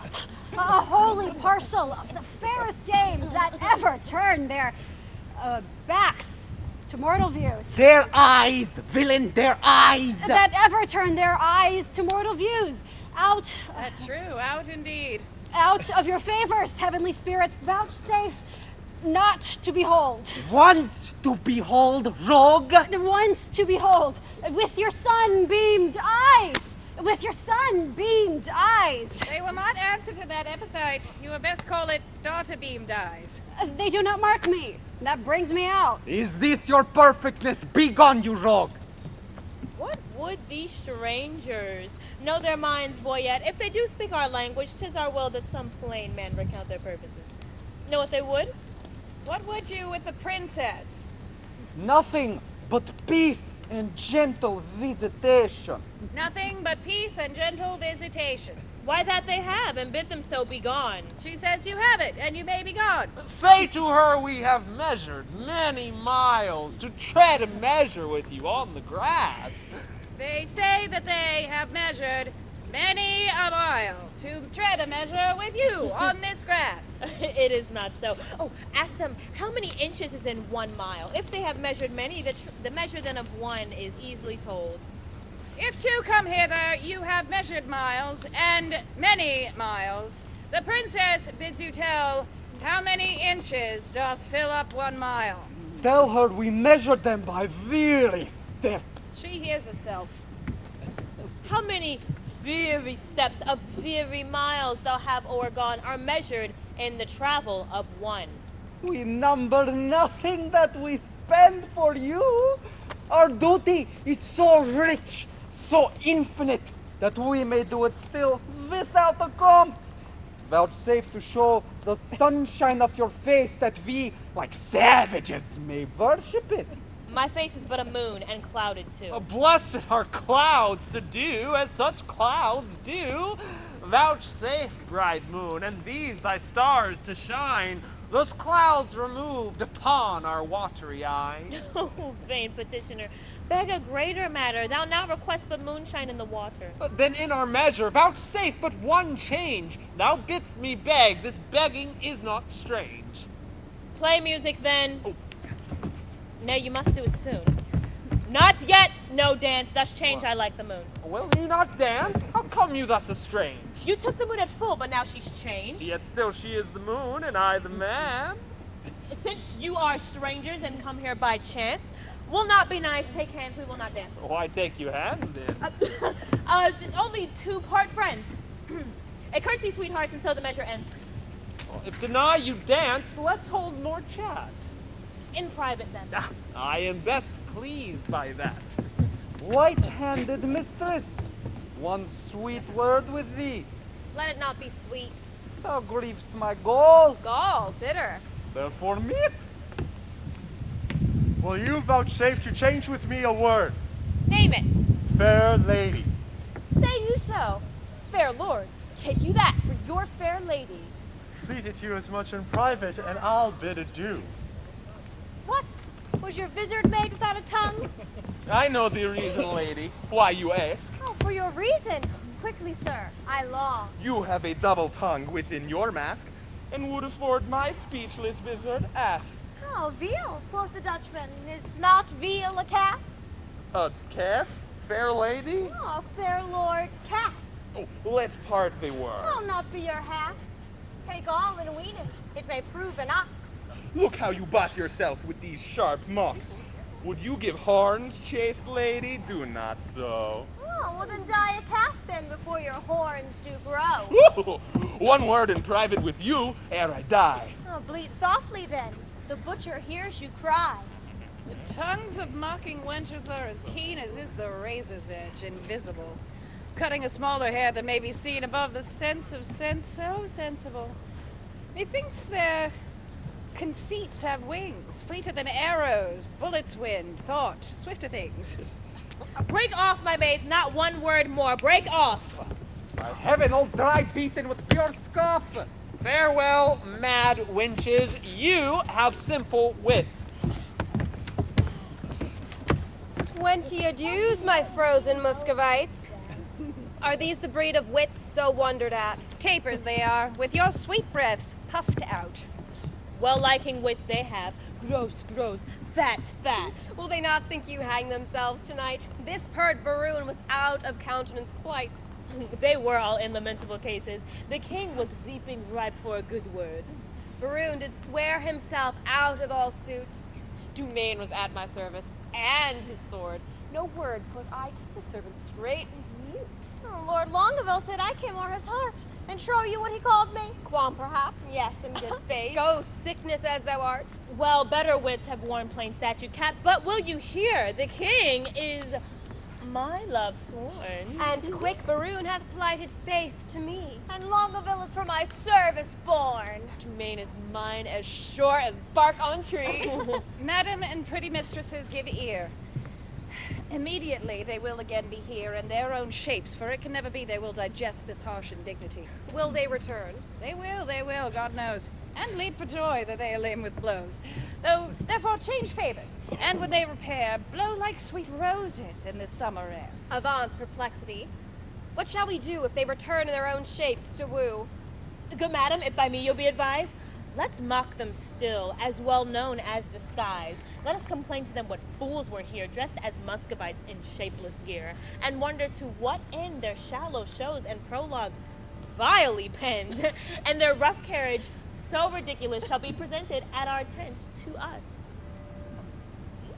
Oh, ladies, withdraw. The gentles are at hand. Whip to our tents as Rose Red o'er land. Fair sir, God save you. Where's the princess? Gone to her tent. Please, at your majesty, command me any service to her. That she vouchsafe me audience for one word. I will, and so will she, I know, my lord. This fellow pecks up with his pigeon's peas and utters it again when jubbed to please. He is wit's peddler and retails his wares at wakes and wassels, meetings, markets, fairs. This gallant pins the wenches on his sleeve. Had he been Adam, he attempted Eve. This is the ape of form, monsieur the nice, that when he plays at tables chides the dice. In honorable terms, the ladies call him sweet. The stairs as he treads on them kiss his feet.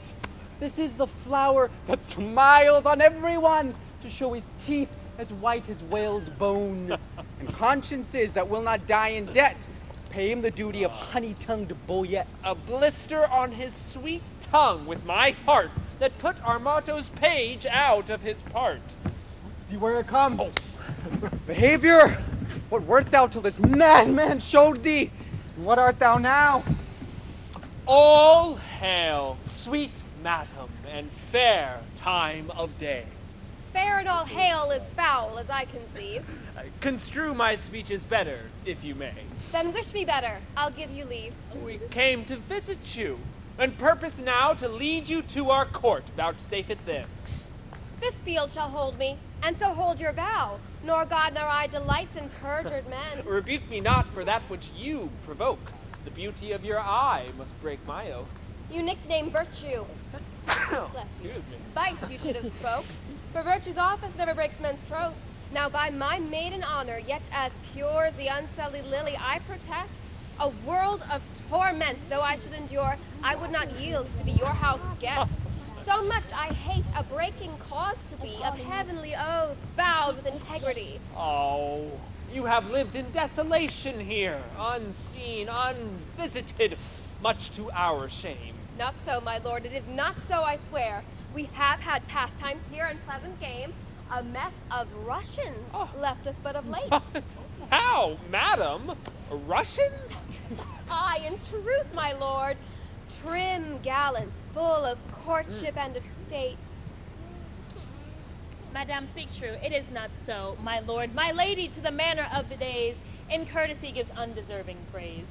We four indeed confronted were with four in Russia habits. They stayed an hour and talked apace, and in that hour, my good lord, they did not bless us with one happy word.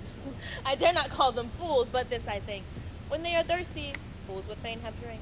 This jest is dry to me, gentle sweet. Your wits make wise things foolish when we greet. With eyes best seeing heaven's fiery eye. By light we lose light. Your capacity is of that nature that your huge store. Wise things seem foolish, and rich things but poor. This proves you wise and rich, for in my eye, I am a fool, and full of poverty. but that you take what doth to you belong, it were a fault to snatch words from my tongue. Oh, I am yours in all that I possess. All the fool mine. I cannot give you less. Which of the visards was it that you wore? Where? When? What wizard? Why demand you this? There! Then! That vizard! That superfluous cage which hid the worse and showed the better face. We are descried, thou mock us now downright. Let us confess and turn it to a jest. Amazed, my lord? Why looks your highness sad? Help hold his brows, he'll sound. Why look you pale? Seasick, I think, coming from Muscovy. Thus pour the stars down plagues for perjury. Here stand I, lady. Dart thy skill at me. Bruise me with scorn, confound me with a flout. Thrust thy sharp wit quite through my ignorance. Cut me to pieces with thy keen conceit. And I will wish thee nevermore to dance, nor nevermore in Russian habit wait. No, I will never trust to speech's pen, nor to the motion of a schoolboy's tongue, nor never come in vizard to my friend, nor woo in rhyme like a blind harper's song. Taffeta phrases, silken terms precise, three piled hyperboles, spruce, affection, figures, pedantical. These summer flies have blown me full of maggot, ostentation. I do forswear them, and I here protest, henceforth my wooing mind shall be expressed in russet yeas, in honest cursey noes. And to begin, wench, so God help me law, my love to thee is sound, sans crack or flaw. Son, I pray you. Yet I have a trick of the old rage. Bear with me, I am sick. I'll leave it by degrees. Soft, let us see. Right, Lord have mercy on us, on these three. They are infected. In their hearts it lies. They have the plague and caught it of your eyes. These lords are visited. You are not free, for the Lord's tokens on you do I see. No, they are free that gave these tokens to us. Our states or forfeit seek not to undo us. It is not so, for how can this be true that you stand forfeit, being those that sue? Peace, for I will not have to do with you. Nor shall not if I do as I intend. Speak for yourselves, my wit is at an end. Teach us, sweet madam, for our rude transgression, some fair excuse. The fairest is confession. Were you not but here even now disguised? Madam, I was. And were you well advised? I was, fair madam. When you then were here, what did you whisper in your lady's ear? That more than all the world I did respect her. When she shall challenge this, you will reject her. Upon my honor, no. Peace, forbear. Your oath once broke, you force not to forswear. Despise me when I break this oath of mine. I will, and therefore keep it.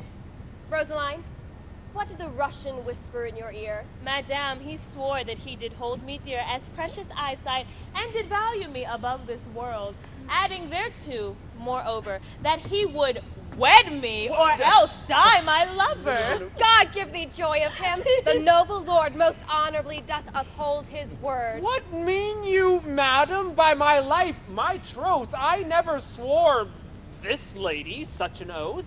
By heaven you did, and to confirm it plain, you gave me this. But take that back, sir, again. My faith in this, the princess I did give. I did know her by this jewel on her sleeve. Pardon me, sir, this jewel did she wear. And Lord Baroon, I thank him, is my dear. What? Will you have me or your pearl again? Neither of either, I remit both twain. I see the trick on it. Here was a consent, knowing aforehand of our merriment to dash it like a Christmas comedy. Some carry tale, some please man, some slight zany, some mumble news, some trencher knight, some dick that smiles his cheek and ears and knows the trick to make my lady laugh when she's disposed. Told our intents before, which once disclosed the ladies did change favors.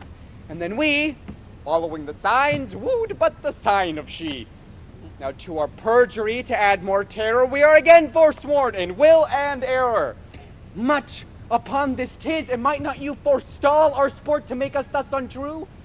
You put our page out, go, you are allowed. Die when you will, a smock shall be your shroud. You leer upon me, do you? There's an eye, wounds like a leaden sword. Full merrily hath this brave manager this career been run. Lo, he is tilting straight. Peace, I am done. Welcome, pure wit, thou part'st to fair fray. O Lord, sir, they would know whether the three worthies shall come in or no. What are there but three? No, sir, but it is verifying, for everyone presents three. And 3 times thrice is 9. Not so, sir. Under correction, sir, I hope it is not so.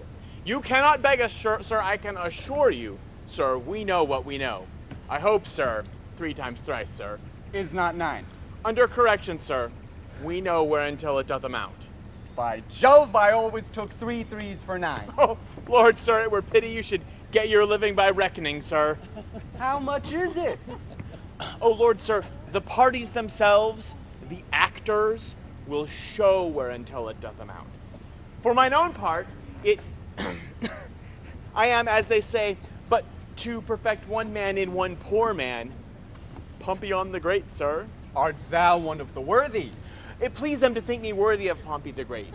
For mine own part, I know not the degree of the worthy, but I am to stand for him. Go, bid them prepare. We will turn it finally off, sir. We will take some care. Baroon, they will shame us. Let them not approach. We are shame-proof, my lord. And 'tis some policy to have one show worse than the king's in his company. I say they shall not come. Nay, my good lord, let me o'errule you now. That sport best pleases that doth least know how. A right description of our sport, my lord. Anointed!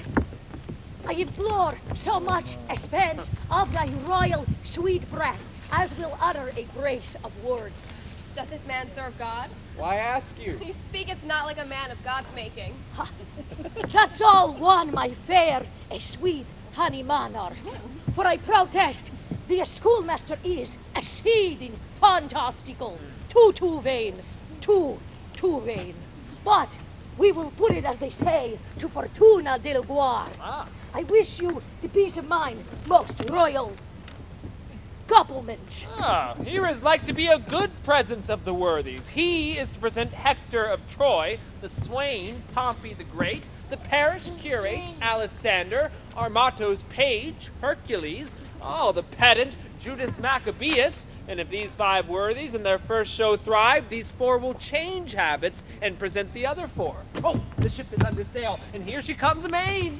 I, Pompey, am! You lie, you are not he. I, Pompey, am! With Libert's hat on knee. I, Pompey, am! Pompey the Big! The Great. It is great, sir. Pompey the Great, that oft in field with targe and shield did make my foe to sweat. And traveling along this coast, I here and come by chance to lay my arms before the legs of this sweet lass of France. If your ladyship would say thanks, Pompey, I had done.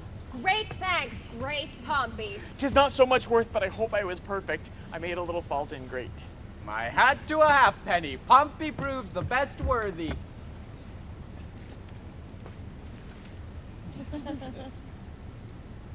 When in the world I lived, I was the world's commander. By east, west, north, and south, I spread my conquering might. My scutcheon plain declares that I am Alexander. Your nose says no, you are not, for it stands too right. Your nose smells no in this most tender-smelling night. The conqueror is dismayed. Proceed, good Alexander. When in the world I lived, I was the world's commander. Most true, 'tis right, you were so, Alexander. Pompey the Great! Your servant and custard. Take away the conqueror. Take away Alexander. Oh, sir, you have overthrown Alexander the Conqueror? A conqueror, and afraid to speak? Run away for shame, Alexander. Their end shall please you, a foolish mild man, an honest man look you, and soon dashed. He's a marvelous good neighbor in sooth, and a very good bowler. But for Alexander, alas, you see how 'tis a little o'er parted.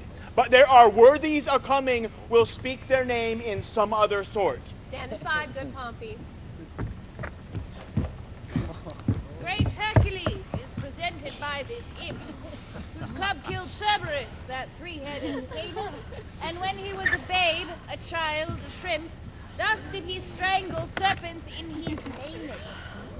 Quodius, he seemeth in minority, ergo I come with this apology. Keep some state in thy exit. Vanish.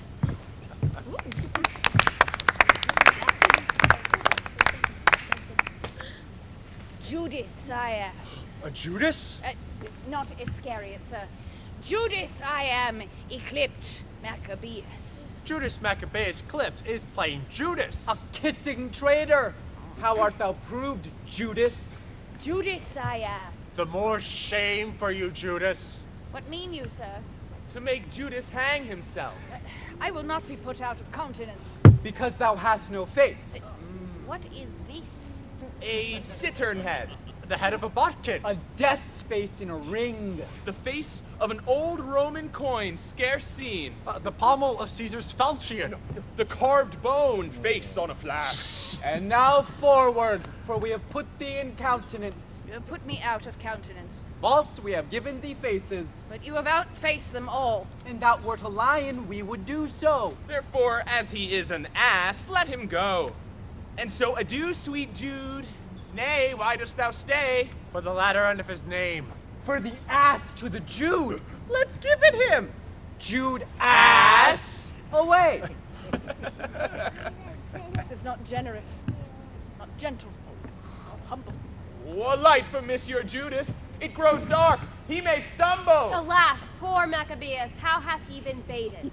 Hide thy head, Achilles! Here comes Hector in arms!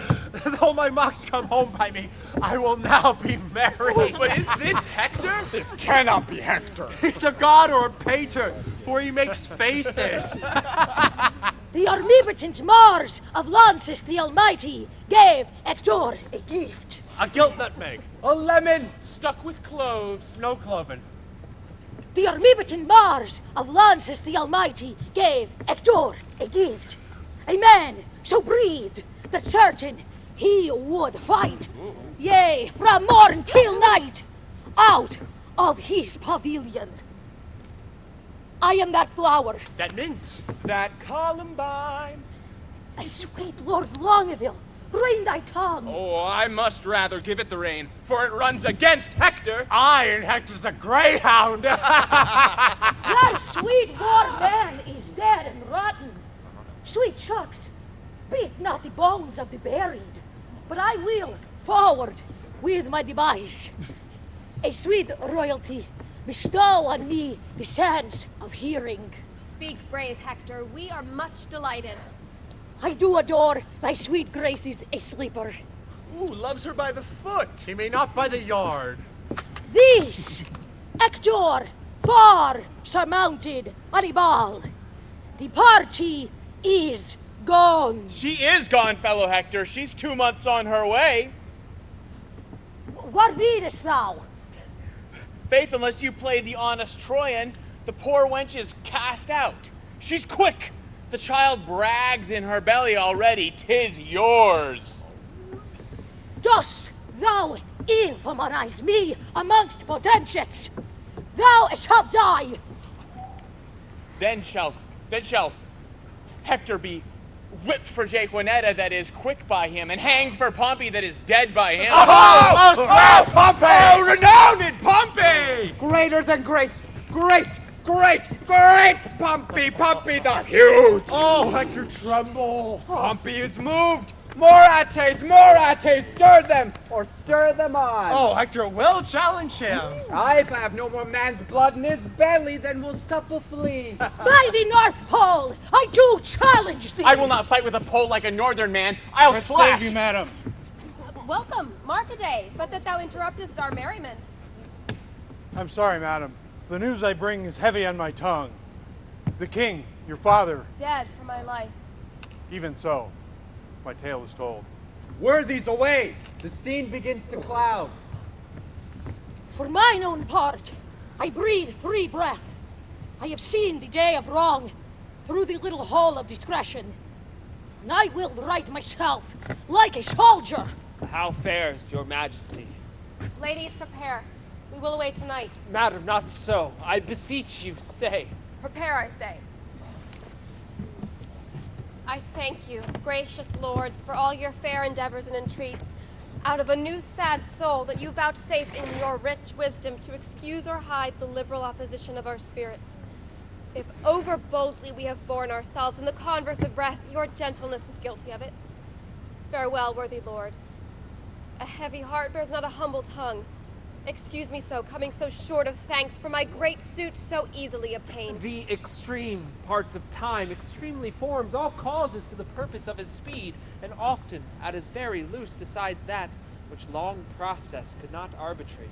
And though the smiling courtesy of progeny forbid the smiling courtesy of love, the holy suit which feigned would convince, yet since love's argument was first on foot, let not the cloud of sorrow justle it from what it purposed. Since to wail friends lost is not by much so wholesome profitable as to rejoice at friends but newly found. I understand you not. My griefs are double. Honest, plain words best pierce the ears of grief, and by these badges understand the king. For your fair sakes have we neglected time, played foul play with our odes. Your beauty, ladies, hath much deformed us, fashioning our humors into the posed end of our intents, and what in us hath seemed ridiculous, as love is full of unbefitting strains, all wanton as a child, skipping and vain, formed by the eye, and therefore like the eye, full of strange shapes, of habits and of forms, varying in subjects as the eye doth roll to every varied object in his glance, which party-coated presence of loose love, gone by us, if in your heavenly eyes have misbecome their oaths and gravities, those heavenly eyes that look into these faults adjusted us to make. Therefore, ladies, our love being yours, the error that love makes is likewise yours. We to ourselves prove false by being once false, forever to be true to those that make us both. Fair ladies, you. We have received your letters, full of love, your favors, the ambassadors of love, and in our maiden council rated them at courtship, as pleasant jest and courtesy, as bombast as lining to the time. But more devout than these our respects have we not been, and therefore met your loves in their own fashion like a merriment. Our letters, madam, showed much more than jest. So did our looks. We did not coat them so. Now, at the latest minute of the hour, grant us your love. A time methinks too short to make a world without end bargain in. No, no, my lord, your grace is perjured much, full of dear guiltiness, and therefore this. If for my love, as there is no such cause, you will do aught, this shall you do for me. Your oath I will not trust, but go with some speed to some forlorn and naked hermitage, remote from all the pleasures of the world. There stay, until the 12 celestial signs have brought about their annual reckoning. If this austere, insociable life nip not the gaudy blossoms of your love, but that it bear this trial and last love, then at the expiration of the year, come challenge me. Challenge me by these deserts, and by this virgin palm now kissing thine, I will be thine. Until that instant, shut my woeful self up in a mourning house, raining the tears of lamentation for the remembrance of my father's death. If this thou do deny, let our hands part, neither entitled in the other's heart. If this or more than this I would deny, to flatter up these powers of mine with rest, the sudden hand of death close up mine eye. Hence ever then, my heart is in thy breast. But what to me, my Kate? But what to me? A wife, a beard, fair health, and honesty. With threefold love, I wish you all these three. Oh, shall I say, I thank you, gentle wife? Oh, not so, my lord. A 12-month and a day. I'll mark no words that smooth-faced wooers say. Come when the king doth to my lady come. Then if I have much love, I'll give you some. I'll serve thee true and faithfully till then. We swear not. Yet ye be forsworn again. What says Mariah? At 12 months' end, I will change my black gown for a faithful friend. I will stay with patience, though the time is long. Say you so. The more for you. You taller are so young. Studies, my lady. Mistress, look on me. Behold the window of my heart, mine eye. What humble suit attends thy answer there? Impose some service on me for my love. Oft have I heard of you, my lord Baroon, before I saw you, and the world's large tongue proclaims you for a man replete with mocks, full of comparisons and wounding flouts, which you on all estates will execute that lie within the mercy of your wit. You shall, this 12-month term from day to day, visit the speechless sick, and still converse with groaning wretches, and your task shall be, with all the fierce endeavor of your wit, to enforce the pained impotent to smile. To move wild laughter in the throat of death. It cannot be, it is impossible. Mirth cannot move a soul in agony. Why, that's the way to choke a jibing spirit, whose influence is begot of that loose grace which shallow laughing hearers give to fools. A just prosperity lies in the ear of him that hears it, never in the tongue of him that makes it. Then, if sickly ears, deft with the clamors of their own dear groans, will hear your idle scorns, continue then, and I will have you and that fault withal. But if they will not, throw away that spirit, and I will find you empty of that fault, right joyful of your reformation. A 12-month. Well, befall what will befall. I'll just a 12-month in an hospital. I sleep, my lord, and so I take my leave. Oh no, madam, we will bring you on your way. Our wooing doth not end like an old play. Jack hath not jilled. These ladies' courtesy might well have made our sport a comedy. Come, sir, it wants a 12-month and a day, and then 'twill end. That's too long for a play. Sweet Majesty, vouchsafe me. Was not that Hector? The worthy knight of Troy. I will kiss thy royal finger and take leave. I am a votary. I have vowed to Jacanella to hold the plow for her a sweet love 3 years. But, most esteemed greatness, will you hear the song that the 2 learned men have compiled? It should have followed in the end of our show. Call them forth quickly, we will do so. Hala, approach!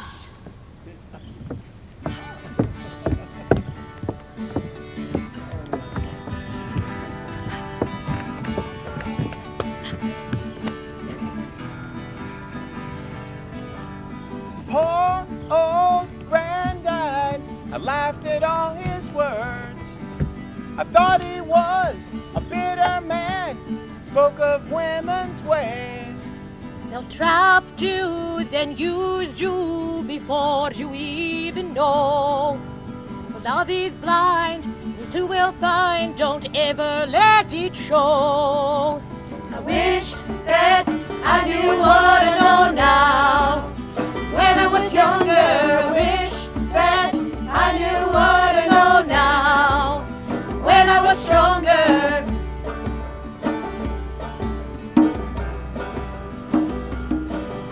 The can, such a pretty show to steal your heart away.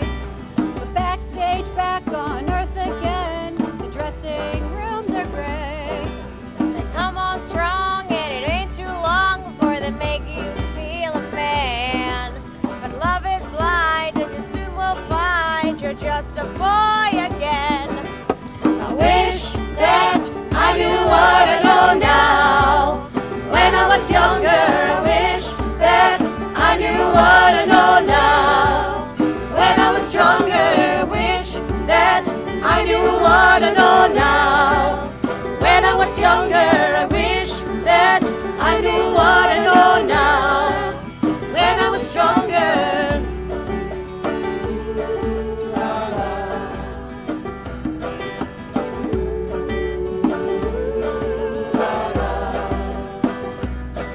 When you want her lips, but you get a cheek, makes you wonder where you are. When you want some more, and she's fast asleep,